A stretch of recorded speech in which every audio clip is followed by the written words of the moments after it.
Jai. Shishi Gaur Nitai Ki Jai, Shri Giriraj Gautam Ki Jai, Gautanante. All glories to the assembled devotees. Hare Krishna. All glories to Shri Guru Shri Gauranga.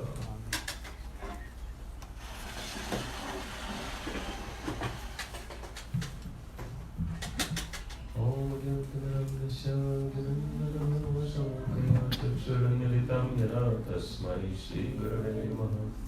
Shri Chaitanya Manavishtam Stavitam Yena Bhutare Swayam Rupakadam Anjalati Swapadantikam Panchakalpatarubhyascha Kripa Sindhuvecha Patitanam Pavanebhyo Vaishnavebhyo Namo Namaha. Shri Krishna Chaitanya Prabhu Nityananda Shri Advaita Gadadhar Shivasari Gaur Bhaktavrinda. Hare Krishna Krishna Krishna Hare Hare, Hare Rama Rama Rama Hare Hare. Prema Purvipurni Vakshati Admusha Purusha Okte Gana Sudasa Sadhakamakam Krishna Madhavan Vacham Shime. Hare Krishna. So good to see everyone again,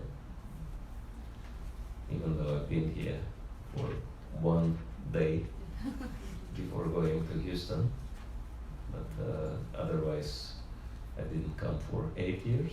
Yes, Yeah. 8 years. So it's nice to see the growth of the community and a lot of enthusiasm.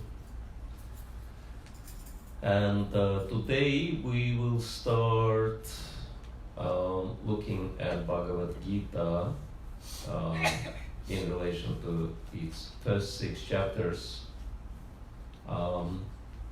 which are entitled Karma Yoga. And of course, Karma Yoga means connecting our activities with the Supreme Lord, dedicating everything what we do to the for the pleasure of the Supreme Lord. And in this sense, there is no possibility of any defeat, right? That's why the chapter 6 of Bhagavad Gita, actually chapter 2 of Bhagavad Gita already 240 says, Nihapi Kramana Shasti Pratyavena Vidyate, that there is no loss or diminution on this path. And so that's why we have entitled it Yoga of Success.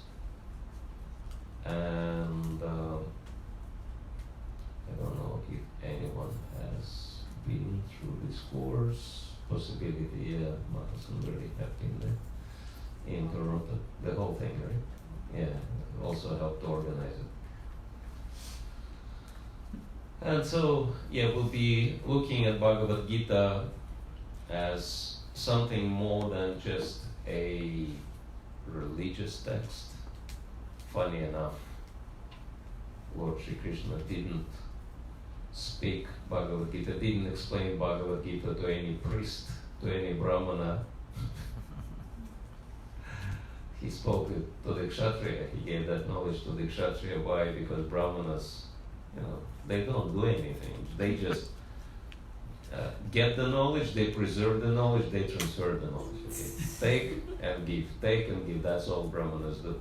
Just kind of transitional characters. But kshatriyas are the doers and shakers. They can really apply Bhagavad Gita practically. And so Vedic knowledge. And that's why Krishna spoke Bhagavad Gita to a kshatriya, Arjuna.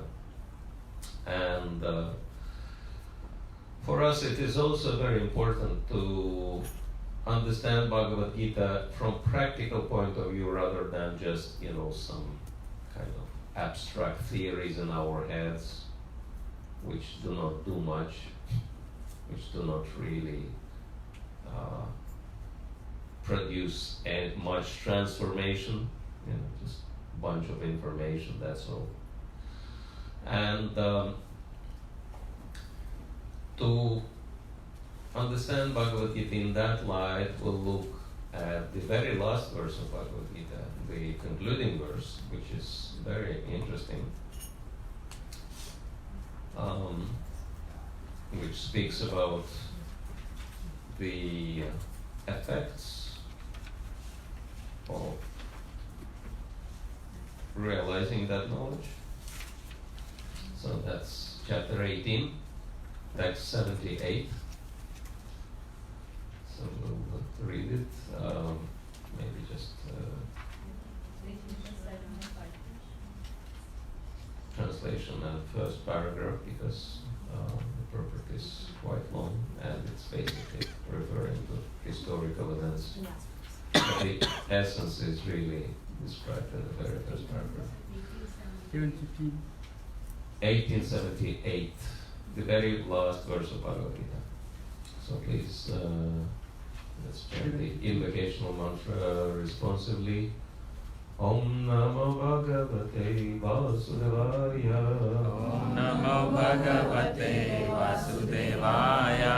Om Namo Bhagavate Vasudevaya.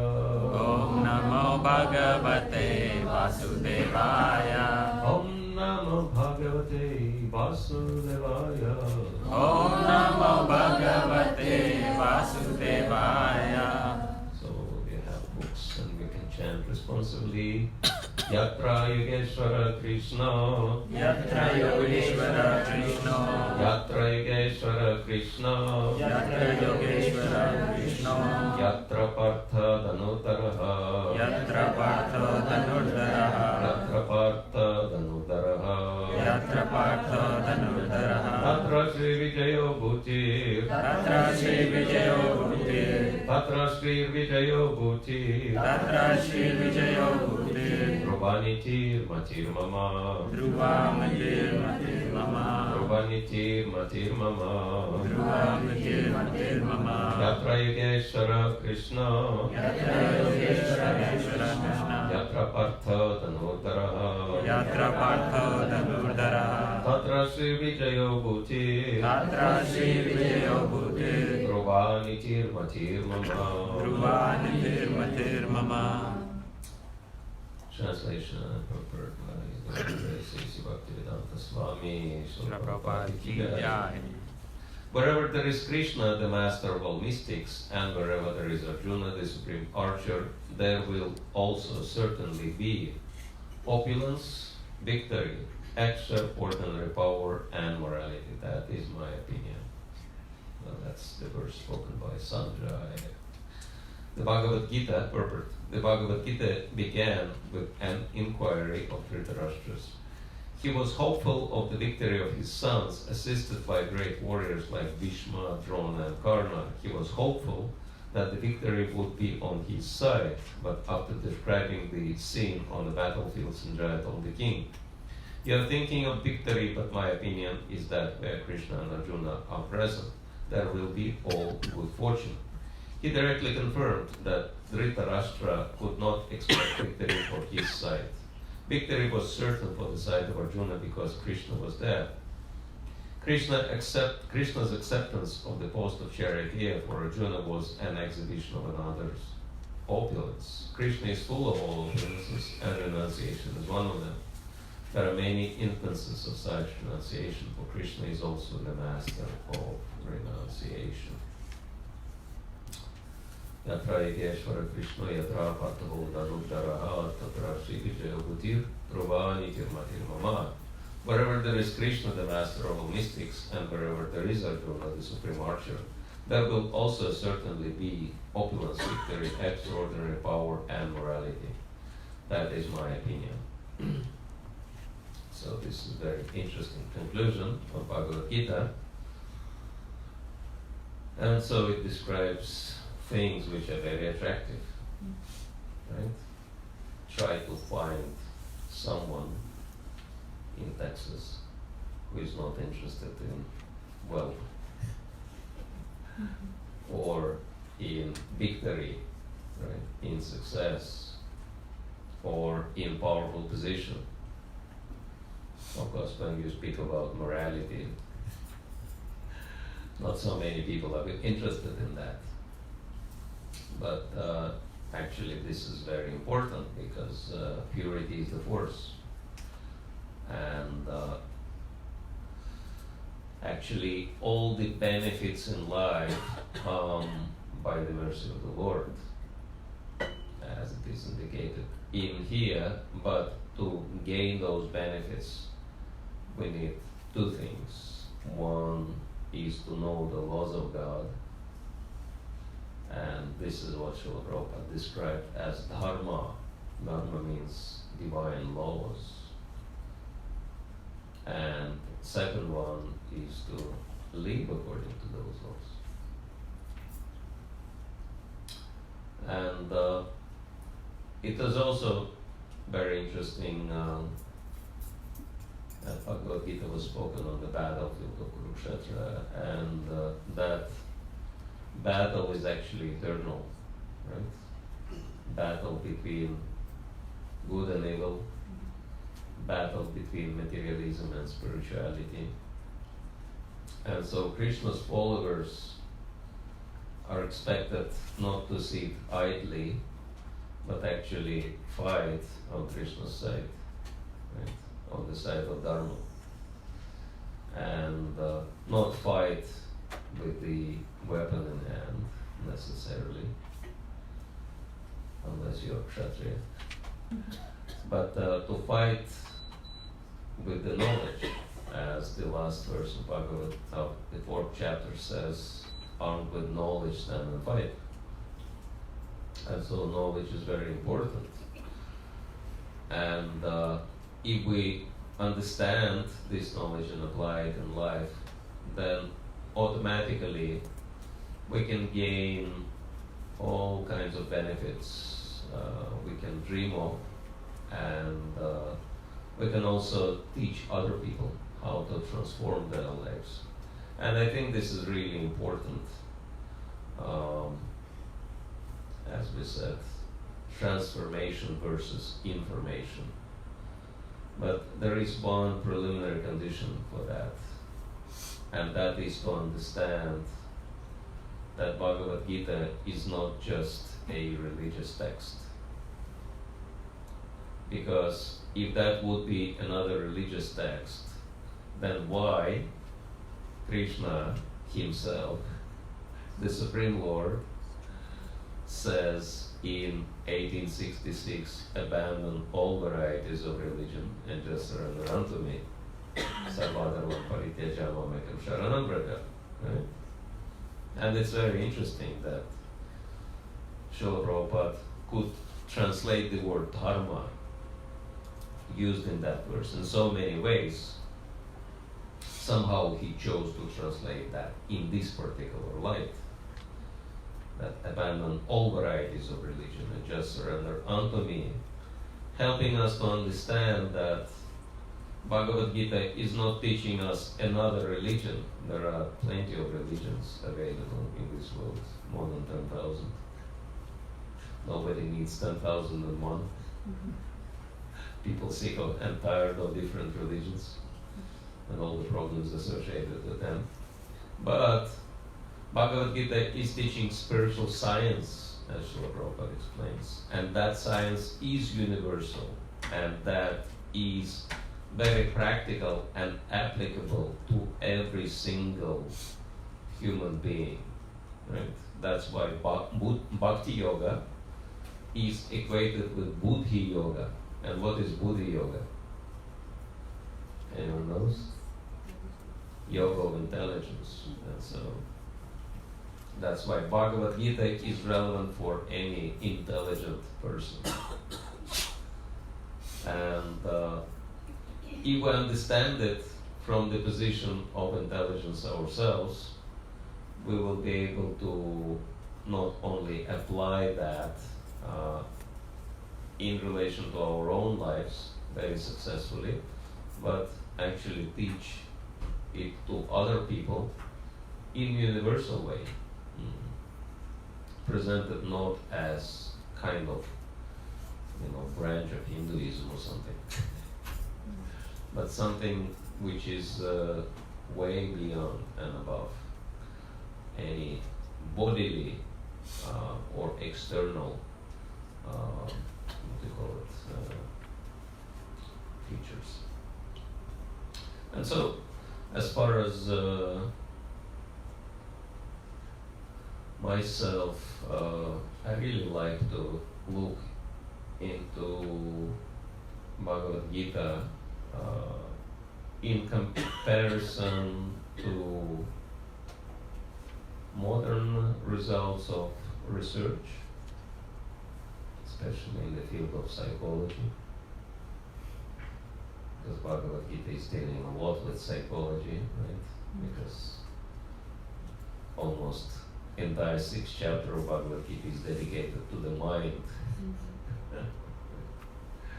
And this is the subject of psychology, controlling the mind.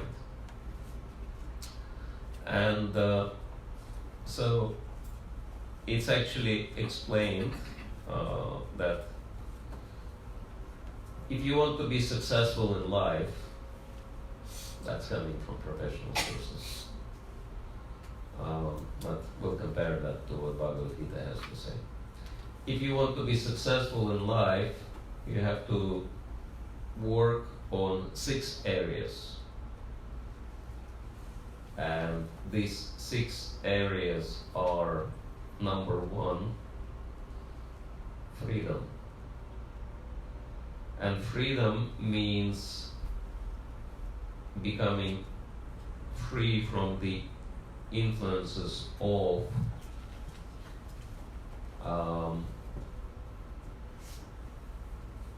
fear, anger, and they say guilt. So if you are free from fear, anger, and guilt, that's the first thing to succeed. Then what Bhagavad Gita says in that regard? Dukkesha nudvignamana, sukhesha vigatas priya, vitaraga vaipratas titadir muni ruchate. That's 256. One who is not disturbed in mind under the influence of problems, unfavorable circumstances, and one who is not elated when there is so-called happiness, and one who is free from attachment, fear, and anger is called the sage of steady mind. So we compare these two lists: freedom from guilt, fear, and anger. That's modern science. This is what it says. And freedom from attachment, fear, and anger. We can see that the only slight difference is in the first point, right? Modern science says guilt, Bhagavad Gita says attachment. But do you think these two are connected? Guilt and attachment? How are they connected? Anyone wants to elaborate? If you're like attached, like maybe an event that happened in the past that you're like regretting, then that could also like lead to guilt. Yeah. If you have attachments, attachment means you are putting yourself in a foolish situation, right? And then naturally you feel guilty, right? Because we feel guilty when we do something wrong, and to be attached is a very wrong thing. Right? Because of attachments, people do many foolish things, and then they feel guilty. So we can understand that modern science looks at the effects, and Bhagavad Gita is looking at the root level, at the cause. So that's the only difference, but otherwise, same conclusion. And so freedom, that's the first thing. And I would say, in general, that's freedom from all negative influences in life.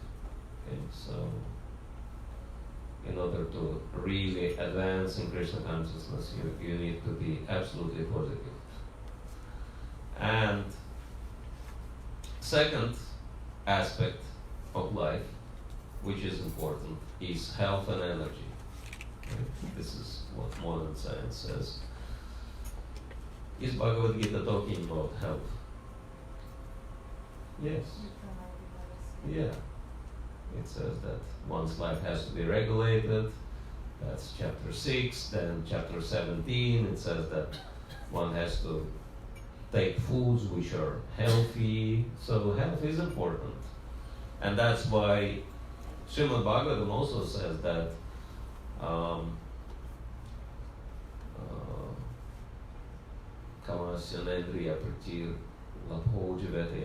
that one should not strive to gratify one's senses, but one should nevertheless live healthy life. Why? Because the purpose of life is to inquire about the absolute truth. And so we might wonder, what is the connection between health and absolute truth? Is there a connection? Of course, direct connection, because if you are healthy, you can sit peacefully and you can inquire about absolute truth, right? If you are not healthy, you will not be able to do that, and your inquiries will be completely on a different subject. Where is the doctor? Which medicine should I take? And all these things, right? So if you don't have health, that in itself will distract you from inquiries about the absolute truth. So health is an important foundation for our life. So we can understand that. It's also confirmed by scripture.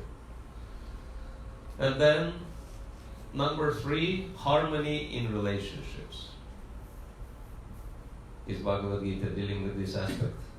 Harmonious relationships? Yeah? Anyone wants to give example? Relation between Arjuna and his teachers and all that is great example. Okay, what Krishna is saying in terms of having harmony in relationships. Yes, so many verses. One of the very impressive verses is 632. Atma upamyena sarvatra asamam pashyati arjuna sukham vayadi dukham sayogi paramamata. The topmost yogi is the one who can understand the equality of all living beings in both the happiness and distress, right? And of course, Vidya Vinaya Sampane Brahmarika Vahastani, that verse also, that gentle sage is perceiving equally everyone, whether Brahmana or dog eater, elephant, cow. So treating everyone equally. So that's harmony in relationship, right? Not equally what do you call it? Indifferent. Some people are like that. So they're equally indifferent to everyone. Not like that, but treating equally everyone as part and parcel of the Supreme, right? With care and love. That's harmony in relationship. If we love Krishna, we're supposed to love everyone. Why? Because everyone is part of Krishna. Yeah. So that's harmony in relationship. And fourth one, which is recommended by modern science, is financial freedom. Is Bhagavad Gita speaking about financial freedom? Which is not to be mistaken to freedom from finances. Yes. What's the definition of financial freedom? Anyone knows? Material detachment. Material detachment. Anyone else? Yes. Not gather more than necessary. Okay. Something else? Use the money for pleasing Krishna, for Krishna's service. Okay. But anyone can help us with generic definition, which is also widespread in the external world. And you have a lot. Yeah. Financial freedom means you have more money than you need, right? Than you can spend. And that means you don't have to work for money, right? And if you don't have to work for money, what would you do? Just serve Krishna. How many of you would like to have that opportunity? Okay. having more money than you need and just dedicate all your time to serving Krishna. And why not? And so that is important, right? Of course, what the devotees were saying that, having less desires, that also contributes, because if you have less desires, your expenses decrease, and so you have more money automatically, right? But yeah, it's important to advance in terms of working. Yeah, Krishna says you have to work, because without work you can't maintain your body. But there are 4 types of work. I don't know, we spoke about it in Toronto. But, the bottom level of work is work for someone, right? Which is very difficult. This is what majority of people will work for someone. What's the higher level of work? One level higher. Yeah, work for yourself, be self-employed, right? Be your own boss instead of having boss. What's the higher level than that? Work on yourself. Work on self-improvement. And what's the topmost level of work? Yeah, work for Krishna. Okay, so, yeah, and it is important that we focus on advancing in terms of our work, and the results are also important. Not for ourselves, but for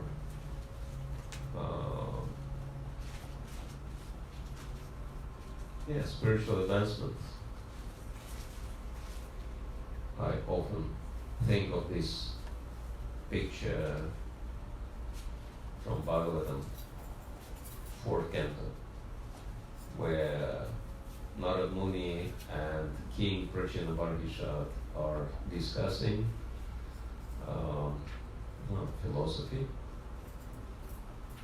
and they're sitting in the palace, and they're sitting on jeweled thrones, and naturally it's very nice atmosphere. Obviously they have no worries about going to work or getting distracted by anything, right? And I'm thinking this is perfect environment for having Krishna conscious discussions. Not getting distracted by this unfortunate situation. Actually, to be very straightforward, it's called slavery.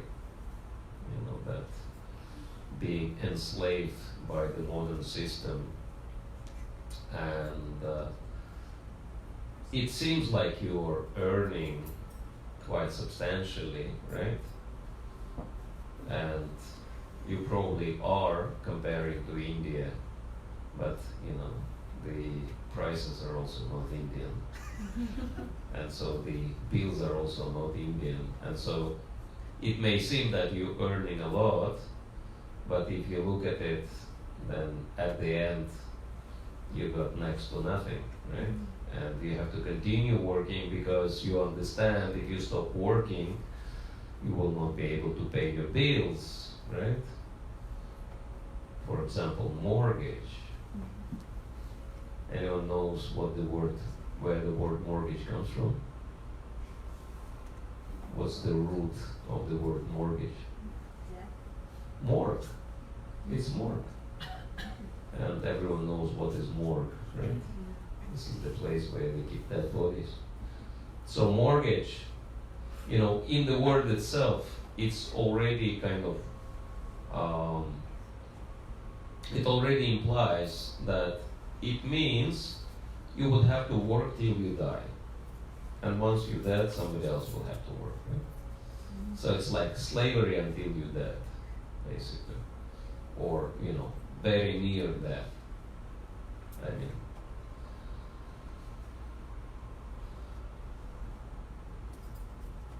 it's like people have, some people manage to pay off their mortgages, and then, they have very few short years. Try to figure out what the life is about. It's really the best years of your life are spent for, being enslaved by the system, and I don't think this is really a dream situation for any of us. And that's why, yes, financial freedom is important for spiritual advancement. Funny enough, there is connection. And then point number 5 is worthy goals. And what Bhagavad Gita has to say about goals and being goal-oriented. Is it important to be goal-oriented according to Bhagavad Gita? Yes.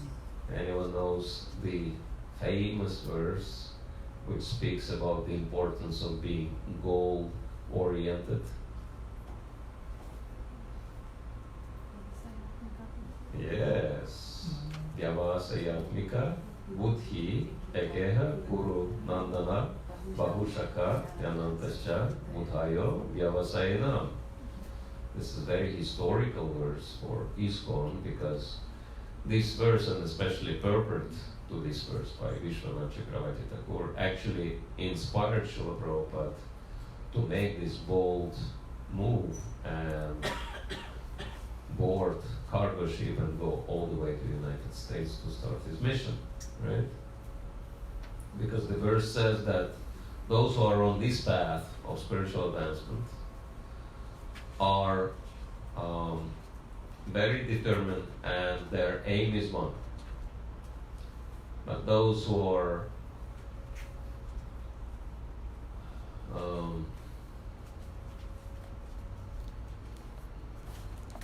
what does it say? I'm getting the translations. Those who are irresolute, yeah, their minds are really branched. So, yeah, it's really important to be goal-oriented. And what's the goal?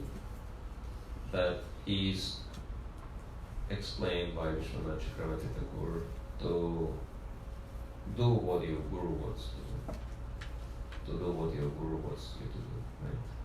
And what Srila Prabhupada's guru wanted him to do? He wanted him to spread Krishna consciousness in English-speaking world, which he did starting from America.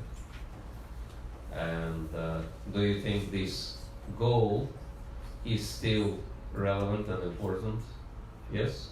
Yes. Yeah.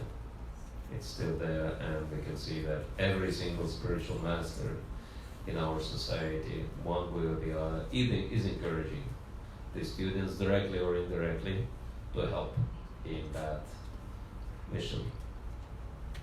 And of course, point number 6 is achievements, which are the proof that you're really moving forward. Right? You have certain milestones in your life. You've done something, you've achieved something practical. And so this is what we'll be discussing and practicing. And I think all of you have got the, what do you call it, information on what kind of topics we'll be discussing, right? And so let's see. I mean, today we might give a little more time to understanding theoretical part, but then we want to give time to practicing certain things and actually shifting you, moving you forward. But it has to be the way you want to be moved forward, not the way Sagar Swami wants you to move forward or somebody else wants you to move forward. Yes, because Krishna consciousness is based on freedom, God-given freedom, and devotional service means you do what you love doing for Krishna, right?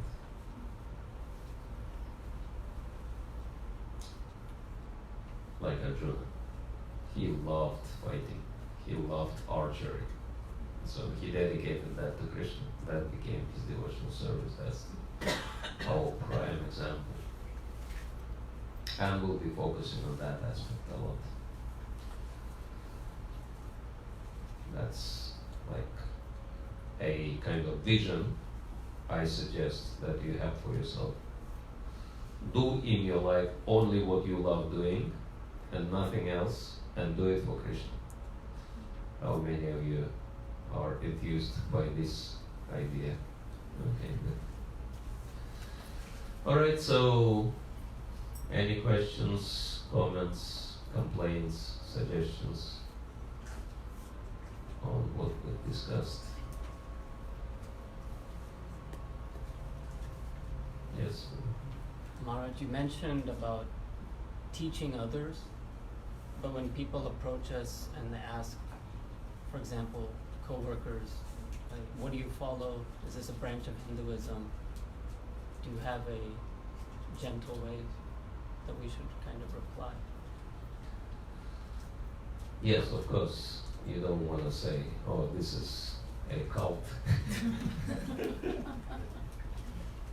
Because it actually isn't. Krishna consciousness is open to everyone. That this is one of the features of Bhakti. How many of you have read Nectar of Devotion? Anyone? Okay, few of you. And so, in the beginning, the specific characteristics of Bhakti are given. 6 of them. And so, very interesting that many things we will discuss and practice are correlating with those 6. And so, Sanskrit says, that's from Bhakti Rasayana Sagar, Kleshagni, Shubhada, Sandrananda Visheshatma, Moksha Adhutakrit, Durlava, and Krishna Karshani. Right? So, anyone wants to remind us what does it mean? Kleshagni? It gives you immediate relief from material distress. Yes, freedom from suffering. How many of you are interested in that? Freedom from suffering. Okay. Do you think anyone else outside of this room will be interested in that? Yes. Yes. This is what Bhakti is. This is what Bhakti gives. And Shubhada, Brings all auspiciousness. yeah, everything auspicious comes. You know, everything bad goes, everything good comes in. Anyone's interested? Yes. Do you think anyone outside of this room will be interested in that? Yes. Naturally. And Sandrananda Visheshatma, what's that? Ananda. Happiness? Yes, it gives happiness which cannot be found anywhere else. Anyone's interested to be happy? Yes. Yes. Do you think anyone outside of this room will be interested? Yes. And Moksha Lagudakrit. Moksha Lagudakrit means, yeah, that those who are established in Bhakti, they are laughing at the prospect of liberation, right? And when this situation can occur, when you will be laughing at liberation, I'll give you an example of liberation. Say you're working very hard for 11 months, and some people are even 11 months and 2 weeks, right? And then for 2 to 4 weeks, you are given liberation, right? You're liberated from the bondage of fruitive activities, temporary, but still, that makes you happy, right? And you're looking forward to it, right? When will I finally be liberated from my job and go where I want to go and do what I want to do, right? So that means, it's very practical, very lively example of hankering for liberation. And of course, financial freedom would be like lifelong liberation, right? From the bondage of fruitive activities. But can you imagine a situation when someone is not interested in that and is even laughing at the prospect of liberation? They're happy about it. That's right. Yes, very good. Our next generation are very smart. Can you please say it a little louder, Rabbi Jabru, who missed it? When they like what they're doing or like they're enjoying their job and they won't want to stop. Very good. Yes, if someone's enjoying what they do, they don't, it's like, do we want to give it up? Why? No. That, when my spiritual master is asked, you're working too hard, because he does. And then why don't you take, break? Why don't you rest? And what does he say? This word, I don't know how even to write it. How do you spell this word, rest? What does it mean? And some years ago, I have seen him wearing a cap, and that cap had a slogan on it, and the slogan was saying, "On permanent vacation."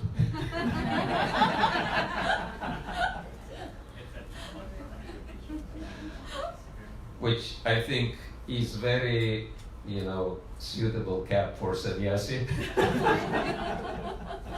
Because sannyas means permanent vacation, right? And so, this is an amazing combination of being on permanent vacation and working hard and not even looking forward to any breaks, not even looking forward to any liberation, right? So yes, anyone's interested in this kind of situation when you enjoy doing what you do so much you don't even want to hear about any rest or any breaks? Okay. Do you think anyone outside of this room would be interested in that? Yes. Yes. So that's feature number 4 of Bhakti, and feature number 5, Durlabha. Very rare. So it's very rare. These kind of people are very rare.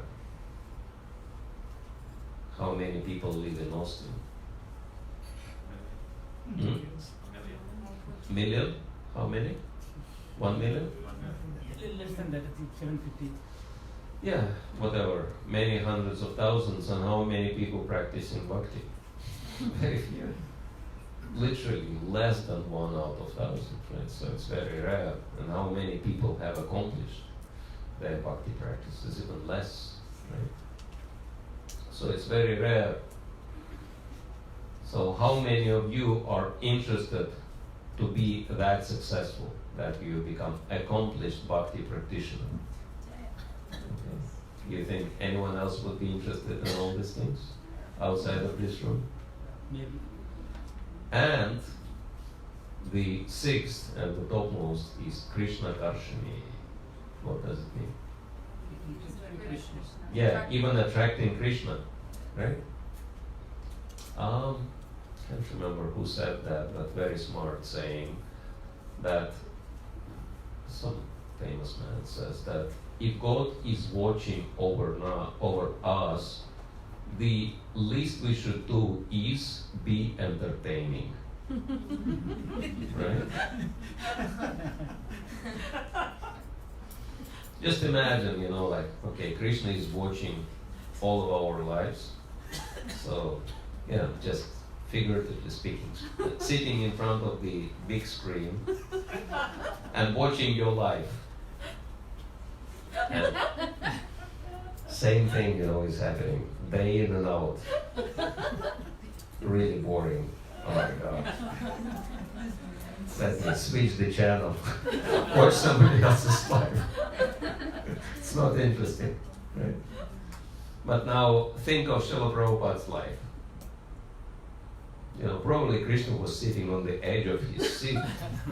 Oh my God, you know, he's nearly 70 and he's going to America on a cargo ship to the country where nobody knows him and no money. And on the way, he suffers 2 heart attacks and nearly dies. And upon arrival, he's not even going to the hospital. He's just going straight on to continue his mission. Oh, what's going on here?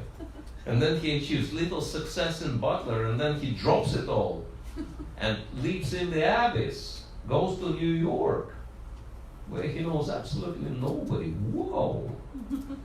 So for Krishna it was like, whoa, what's going on? So Krishna was really entertained. Right? And where did he go? He went all the way to America. You know, in America, I allowed all the souls, you know, because, you know, on this planet, those people who want to remember Krishna and serve Krishna, they take birth in where? In Bharat, in India, right?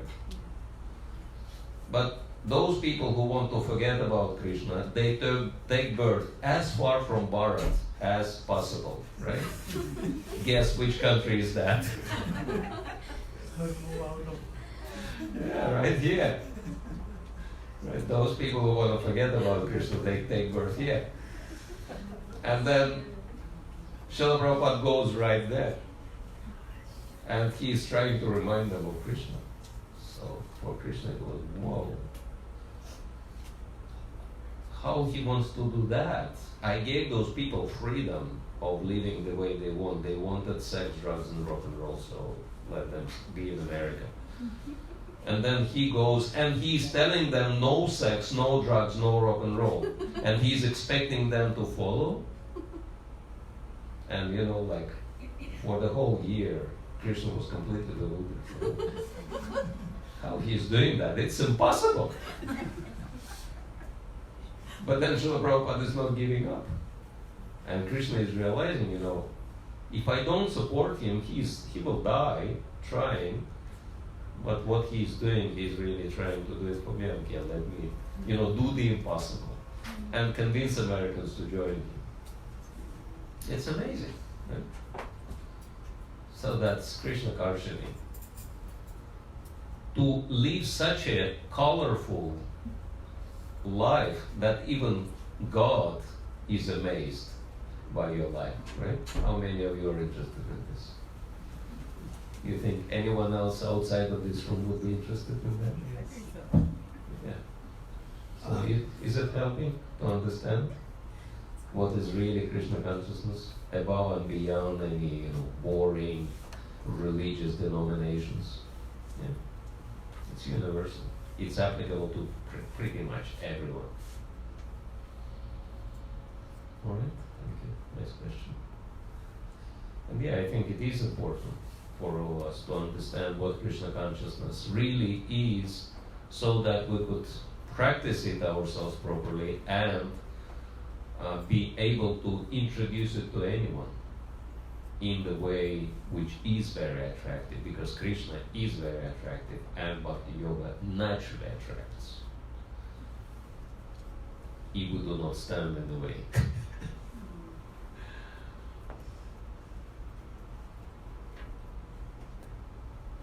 All right. Anyone else?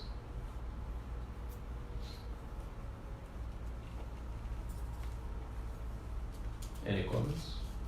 You can also share. Mataji Maharaj wants to speak about Srila Prabhupada. This is Govinda Dasi Mataji. Oh, Hare Krishna. Pleasure to meet you. Want to share something about Srila Prabhupada? Sure, please. Yeah, we have second microphone. Yeah. Govinda Dasi is a very rare soul, and she has a lot of personal association with Srila Prabhupada, so amongst all Prabhupada disciples, she is quite special personality. So we'll give her a microphone so that we could hear what she will say. Yeah, I'm interested to hear what she will say in relation to what I'm saying.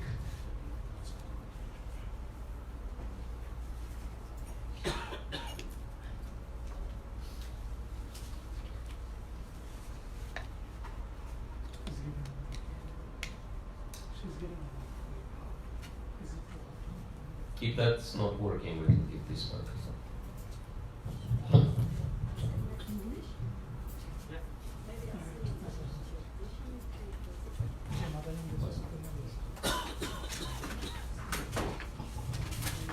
It's long enough. That's good enough.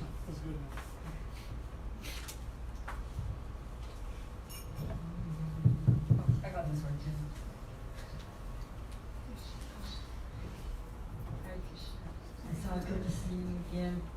I'm so happy that you brought that property and we have a beautiful temple here now. It's so wonderful. Thank you, Maharaj, for coming.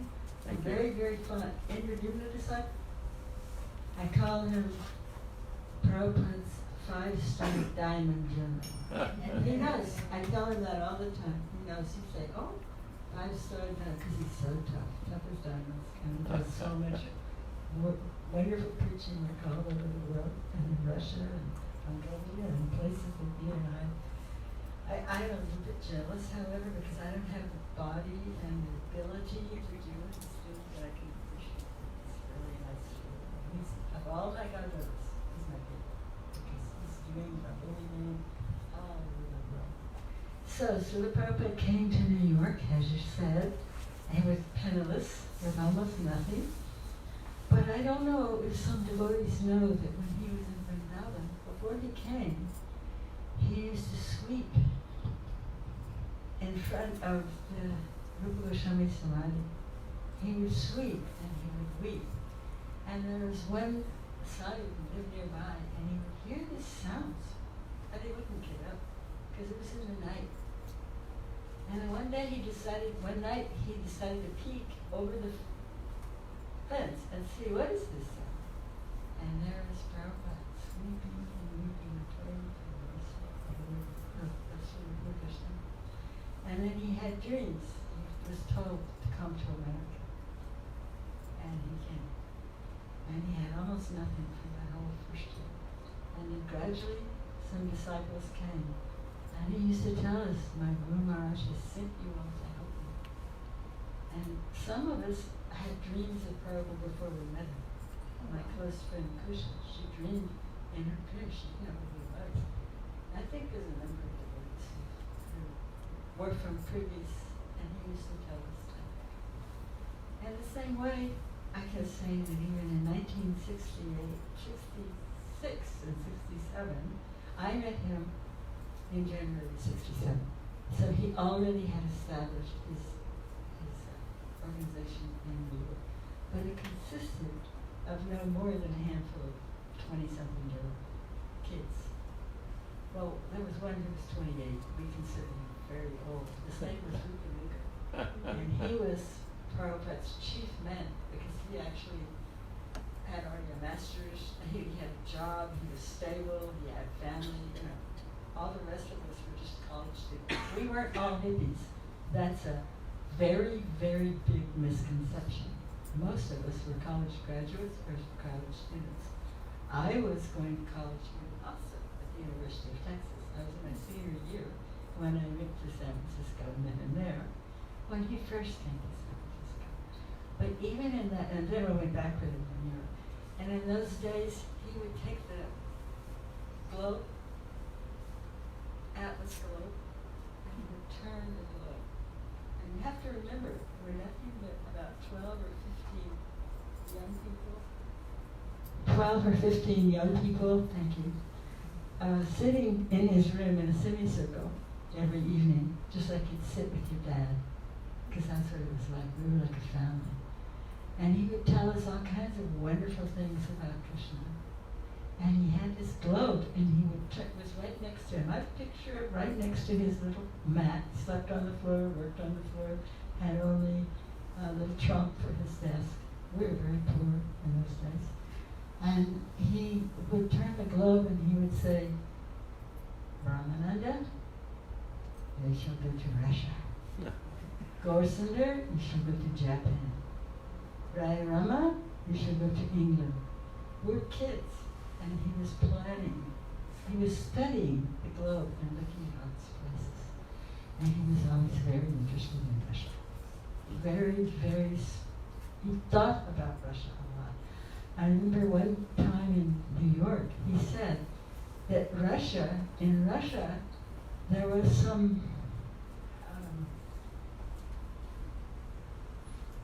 type of beings who had come up from a lower planetary system, and they were trying to take over the world. They were atheists, demons, and they had come up. And there was a bear-like race who had come up, and they were oppressing all of Russia in so many places. And Prabhupada was aware of this, and he wanted, it was his desire very early on to do something about this. Now we have, of course, a new political situation that is not so good in the world right now. But Srila Prabhupada was always thinking how to give this mercy to everyone on the planet. And that's why I like Indra. He follows in that room. He doesn't sit behind a desk and play on a computer. He's constantly traveling. He's strong. He's got a strong body. And I think it's really wonderful that you actually are one of these people that you come from Russia or Ukraine. Yeah, Russia. And I knew Ananta Shanti also. Oh yeah. Yes. I spent time with Ananta Shanti, is the person who opened up all of Russia. Ananta Shanti was a Russian boy, about 20 years old, and Srila Prabhupada somehow or other, miraculously, we still don't know how it happened, got a visa to go to Moscow. In those days, it was completely wall. You couldn't go into Russia very easily. And somehow or another, Shamsundar, and who traveled with Prabhupada, our godbrother who wrote the book, Chasing Rhinos with the Swami, you should all read it. It's fantastic. It's one of the best books. It's the Lalamrita is a good history book. This is an adventure book. Shamsundar traveling all over the world with Prabhupada. It's wonderful. Be sure you order it. And I'm not selling it, by the way. So anyway, he went there and he met this Russian boy on the street along with his friend. I think he had an Indian friend, and he his name was Anatolia. Anyway, so he was a young, very, very intelligent young man. And so Shamsundar invited him back to the hotel where Prabhupada was staying, because he was out trying to get some carrots and stuff, you had to stand in line to get carrots and things in Russia in those days. And so Prabhupada spent 2 or 3 days with him, gave him initiation, and empowered him. The Acharya can do that. He can go into your mind and heart and actually rewire you. That's what an Acharya is. He can completely rewire the consciousness. He did that with young Ananta Shanti. He initiated him and gave him this name. And then Ananta Shanti was traveling, was speaking. Of course, in those days, I also met a young man named Valmiki in Los Angeles. He was some kind of a rock star. He was interested in Krishna. I think he married an American girl to get out of Russia. And he was there, and he was telling me, I can't believe it. This is so amazing to me. We have to go into the closet and be very careful, very quiet. But you're just out there clanging cymbals and beating drums and just religious freedom wasn't considered at the time. So this gave me a glimpse of what it was like. And I always knew that Prabhupada really wanted to have Krishna.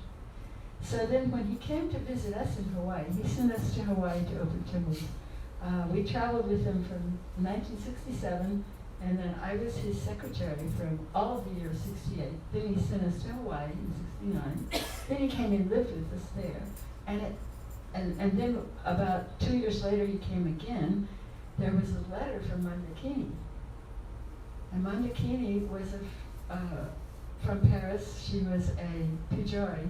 And he handpicked her to go to Russia.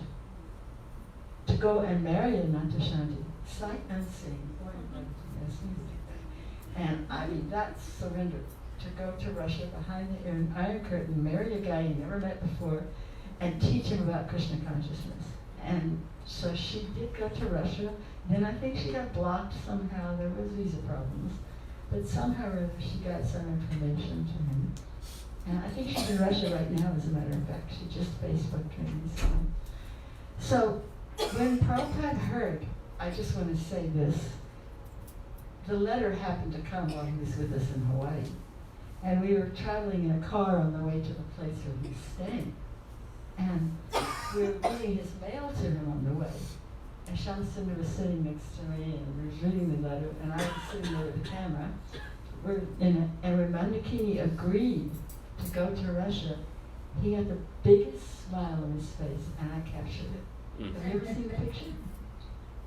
No, I sent it to Russia so many times, but they should know how much he was concerned about all of the Russian people. And that picture, it was the biggest smile, 2 snaps I got of him, the biggest smile I ever saw him. Like he knew, when Mandakini agreed, he knew that he was in the door. And so, because he would give Ananta Shanti the support that he needed, and the books, and I think she's, I shouldn't be recording this, but anyway, it's a different era now. So, it was a special time, and there's this, I don't know how you got this book, it's hard to get, but I'm definitely not letting my hands go. So, this book was written by a godbrother. It's actually Prabhupada's, his poetry. His poetry, it should be named his heart. It's called The Shower of Divine Compassion. But these are all the collected poems of Srila Prabhupada. And if you read them, you get to know his heart. And he was completely focused on spreading Krishna consciousness. And like you were saying, I think personally, I think Krishna likes drama. I think it's Pandavas when they've gone through what they went through. I told you a few things about my life, and people will just go, oh, you went through that? You know? I think he likes drama. And so he is watching all of that. And seeing what we do, what we think, what we want, and leading us to the right guru, leading us to the right place. And that's what Prabhupada is. If you read this, you can tap into it. And I'm not selling the book either, by the way. I just snagged it from over there and buying it. It's hard to get. I don't know where you got it. Because it's out of print. But if you read his poetry, you can see the depth of feeling that he had for the world, for the concern. And he brought his dancing white elephants to India, as you all know. And he used to say that I fulfilled my spiritual master's mission. I brought everything to the West, and now I want to fulfill mine. I want people in India to come back to their culture and to come back to their India. And you're so fortunate to have the Sanskars that you have, the centuries of austerities that your fathers and grandfathers have performed, to give you the opportunity to understand all this wisdom. I mean, I know Mrigakshi's history, and I'm like, if she only knew how she doesn't even know. But she's, all of them, so many have had so much opportunity. And Prabhupada wanted the Indian people to take it up, and I'm so happy that you bought this place, and you're going to make a temple up here, and it's really exciting. And I'm sure this is giving Krishna great entertainment. He's enjoying it. Great movement. Great movement. Hare Krishna.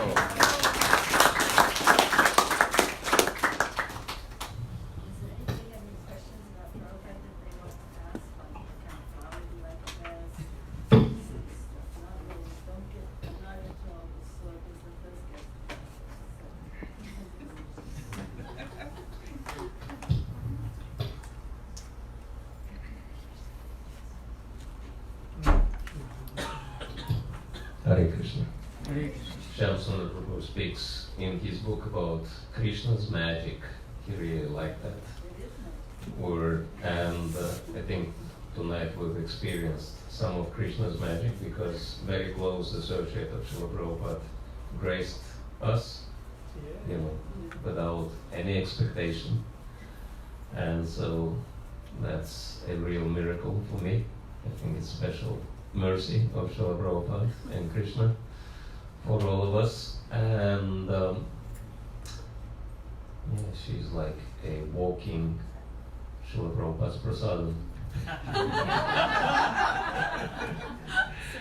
And we can actually advance. Of course, we should make our own effort, but in many ways, it really depends on the mercy of Krishna and his pure devotee, Srila Prabhupada.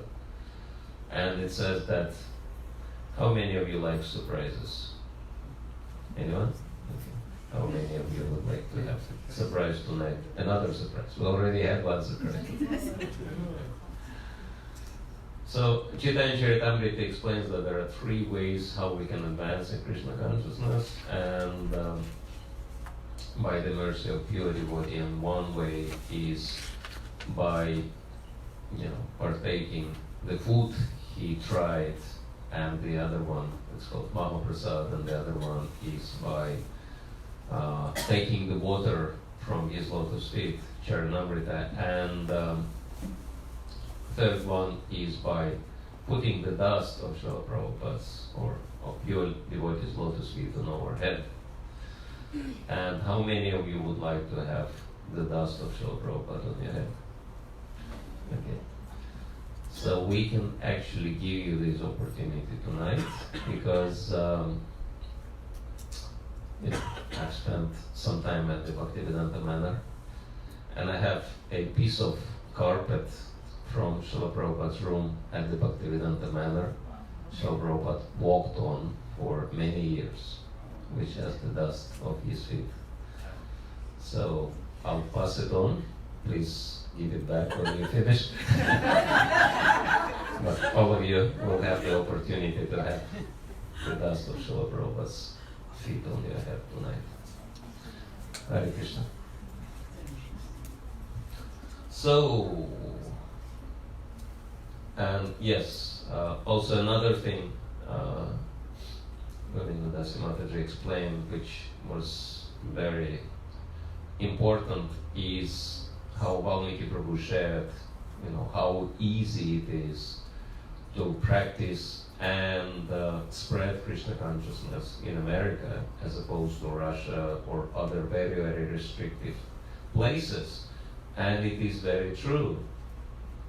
And actually, over the years, we went through few learning curves with our society, and we've done some mistakes, and probably most of the mistakes we've done in here, in America. And funny enough, still, America is very open, and we can still practice Krishna consciousness with no restriction whatsoever. And I guess this is why Srila Prabhupada chose America to start this movement, because for good or bad, this country really gives top levels of freedom to people.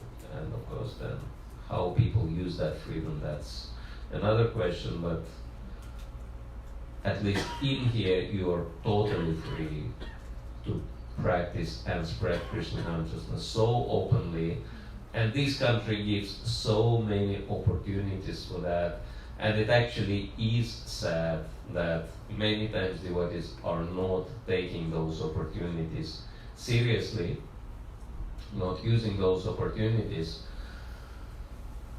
And to be honest, that's my personal impression of the Western countries, especially America, and ISKCON in America resembles a poor beggar in torn clothes, dying of hunger, lying on the bags of gold. That's my personal impression from this country, because there are so many unlimited opportunities, and unfortunately, not many devotees taking advantage of those opportunities. Well, I don't know if you know this or not, but we have a Vaishnavi running for president right now, named Yeah. Tulsi Dev. And we just watched the Democratic, with the people on saying Democratic election the other night. And there is some hope because two of the candidates are actually vegetarian. One who's not a devotee, but who is vegetarian. And this is a huge direction for America. And the fact that Tulsi Gabbard is a Vaishnavi from birth. By the way, she's just like a niece to me. I know her mother. Whatever they may say, I can tell you for sure, she is Vaishnavi. It's just that she has to behave a certain way in order to be in the Democratic Party. Yeah. But all of you, please help her get on the next debate stage. If you just donate $1, that's all. It's a unique donation. She's not taking anything from big corporations. And her spiritual master is Siddhartha, who's one of Prabhupada's disciples, who was actually told by Srila Prabhupada in 1970s to have one of your disciples run for president. So this is actually, even though there may be criticism of this, I realize the Democratic Party is pretty bad and they believe in abortion and stuff. But like Prabhupada used to say, in like a needle and out like a plow. Yes. So that's what we do. In like a needle and out like a plow. And she just, I don't know if anybody watched it. Did anybody here, is anybody interested in those things? Did they watch it? I mean, she talked about the criminal justice system. She literally devoured a war hawk on stage at the first debate and devoured a prosecuting attorney on the stage the other night. I mean, she defeated them soundly. She's the top research candidate on both, after both conventions. However, most likely, the dark powers that be won't let her win, but she is starting a revolution around her. And this is not coming from her. This is coming from Srila Prabhupada. It's important that you understand this. He wanted his disciples to get into politics, but the time wasn't right. And he made many trips to Delhi with Tejas. I don't know if you know Tejas, Jeffrey. Tejas told me he made at least 18 trips talking to politicians in Delhi. Prabhupada wanted, I mean, he talks about it all through his Bible, how the leaders of nations should take interest in all this. Well, we're hoping that they can take interest without bombs falling. But if they can't, the bombs will probably fall. So, and we'll probably have war. We don't want that. And Tulsi's trying to stop it. I don't know if she can. But there is a lot going on right now in America and the world as a result of Srila Prabhupada's work on this planet. You may not see it, but it's going on. So I just wanted to let you all know that. If you all vote, please support Tulsi Gabbard because she is one of us. And she visits sometimes in Houston. I think didn't somebody just tell me that Modi is coming here soon? Houston. Who told me that? That's in Houston. Yeah, but we just got an invitation that Modi's coming to Houston in the next couple of weeks, and probably Tulsi will be there. So I don't know, I can't even remember. Yeah. Who already told me? Somebody told me. Yeah, it was announced in the Houston temple. Yeah, so anyway, so I just wanted to put that in that we're not just, we're here worshiping Vachutendi, we're here in our temples, but there's a lot more going on. Prabhupada wants to save this planet. He wants everyone. He used to say that in 100 years, people would look back at this movement, Hare Krishna, and they would say, they would save the planet. So we got to do our part, folks. That's what I'm saying. We all have a role to play. You will make it different from mine. You will make it different, but we all have a part to play. And so, thank you. Very evil. Yeah, thank you. Govinda Dasimataji definitely has that original spirit of changing the world through Krishna consciousness. Srila Prabhupada instilled in all his disciples, which is very wonderful. Thank you for sharing that. Definitely, yes. We should do whatever it takes to support each other and also become empowered yourself and do something wonderful for Srila Prabhupada, right? He was saying what kind of Americans you are, and if you live in this country, you're already American. What kind of Americans you are if you cannot do something wonderful for Krishna? And so, yes, living in the most powerful country in the world, you can do something substantial. And so, yes, the first thing is to get rid of all the obstacles on the path. And that what will be practicing and discussing and practicing starting from tomorrow. And let me see how many of you will be joining us for tomorrow's session. Okay, wonderful. We'll have many more surprises for you. And we don't want to take much more of your time because we're supposed to be finishing around now, right? So if there are any questions, we can say, get Ram Jaipur. Maharaj, some of the things you said tonight were very profound, that Krishna is watching our channel. Sometimes we doubt our own channel, that are we acting according to Krishna's plan, or are we acting according to our own plan? Mm-hmm. And that creates doubts. Yes. Because, like you said earlier in the beginning of the class, that attachment and detachment is a principle too. When things go well, we take the credit. When they don't go well, we try to give somebody else the credit. Correct. But it becomes difficult sometimes that when we see things are not going well, is it because of our own deficiencies, or is it because this is Krishna's plan? How do we understand? How to understand whether we are acting according to Krishna's plan or not?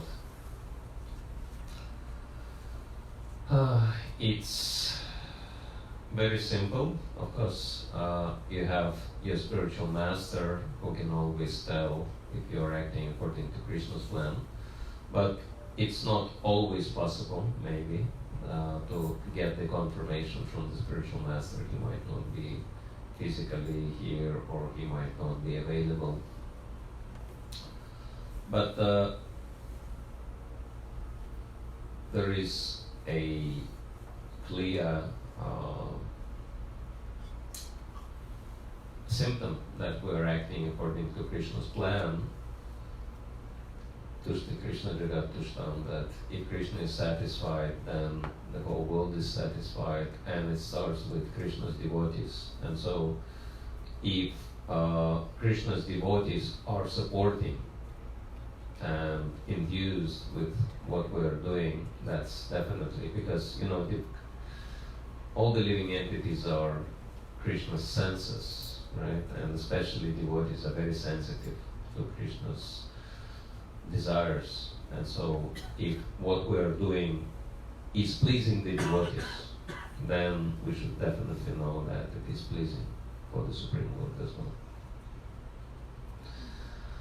Alright, so we'll take a break here until tomorrow, and I'll be looking forward to see you all tomorrow for a very important session of getting rid of everything negative in our lives, which serves as a break to hold us back from actually developing our full potential and doing wonderful things for Guru Krishna and Vaishnavas and to benefit the world. So thank you all very much for your attention and enthusiasm. Hare Krishna.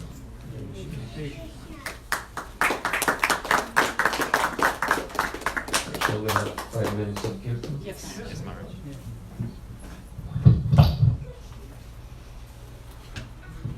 Let's have another round of applause for His Holiness Bhakti Rasayana Sagar Maharaj. We didn't get a chance to introduce Maharaj at the beginning of the program because of the ecstatic kirtan that was already in flight, so it was hard to kind of interrupt. But His Holiness Bhakti Rasayana Sagar Maharaj is one of the early disciples of His Holiness Swami.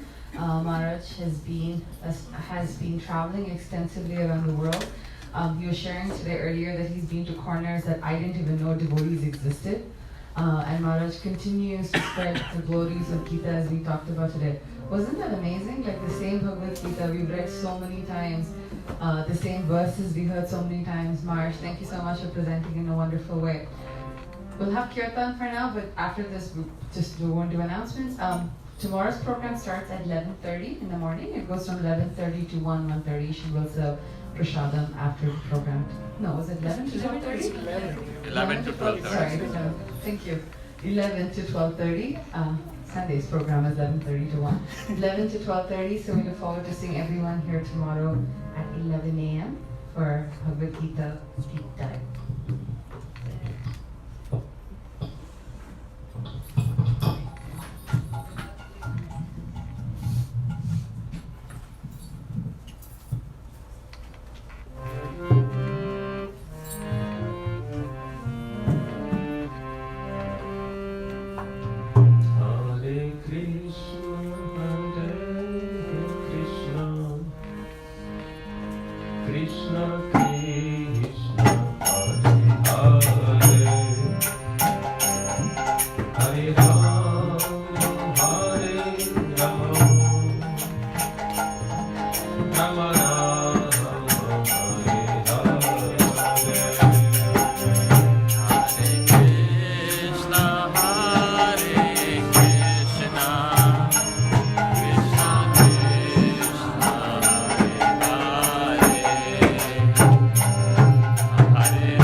All glories to the Son of Bhakti, for Premanande.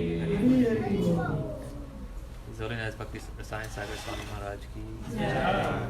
Austin Gaur Bhakta Vrinda ki jai.